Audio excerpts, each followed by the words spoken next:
Hello, ladies and gents, boys and girls, people of all ages, sexualities, and identities, and welcome back to another comic book review. And today's second comic book review, of course, is none other than Doctor Who, Empire of the Wolf. So, what is Empire of the Wolf about? Well, this comic book is about Rose Tyler's life after she's been trapped in a parallel world. It turns out that her and the Metacrisis Doctor have built a life together, have had a child together, and have essentially moved on. However, Rose Tyler's life is flipped on its head once again when all of a sudden she's drawn back into the Doctor's universe and into chaos. After having a group of different random dreams, her and a kind of parallel world, Rose, find themselves being drawn together. This parallel Rose from another universe turns out to have lived a life of war. She knows the Doctor still, but she's not quite lived the life in the same way that her predecessor has. Essentially, she's jealous in a kind of way of her other self, but is trying to draw her closer to her to more to the point help her out with a situation of her own. Meanwhile, the 8th Doctor and the 11th Doctor are both going through time and space when all of a sudden they get drawn into this mess as well.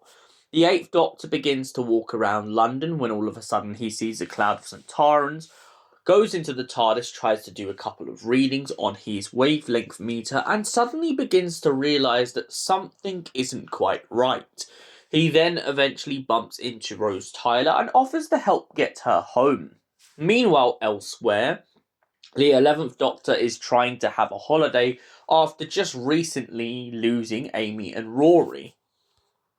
After the death slash kind of separation from his two favourite companions of the time, it turns out that the Doctor, trying to look for a holiday, goes from battle zone to battle zone because the TARDIS just wants to be very temperamental.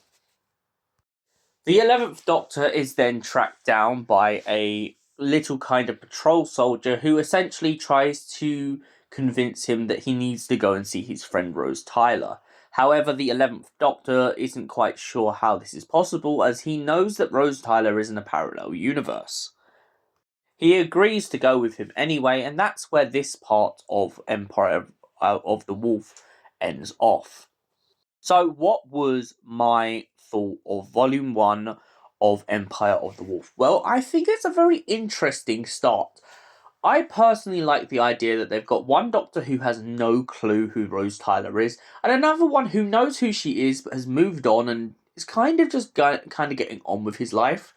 I also love this kind of concept that Rose Tyler suddenly gets to realise what it's like to be a parent, and the fact that she thought she was going to be the cool mum, and when that doesn't work out, it's just really, really funny. I also like the way that rather than considering the Metacrisis Doctor as the Doctor anymore, Rose Tyler more prefers to call him John. I'm guessing this most probably has something to do with the Doctor's constant alias of John Smith. So overall, what do I give this first volume of the comic? Well, I give it a solid 8 out of 10. It's a great start to the volume, and I feel like it's a very promising start to this saga. Thank you for watching, and we'll see you in the next comic book review. Until then, stay beautiful, have an incredible night.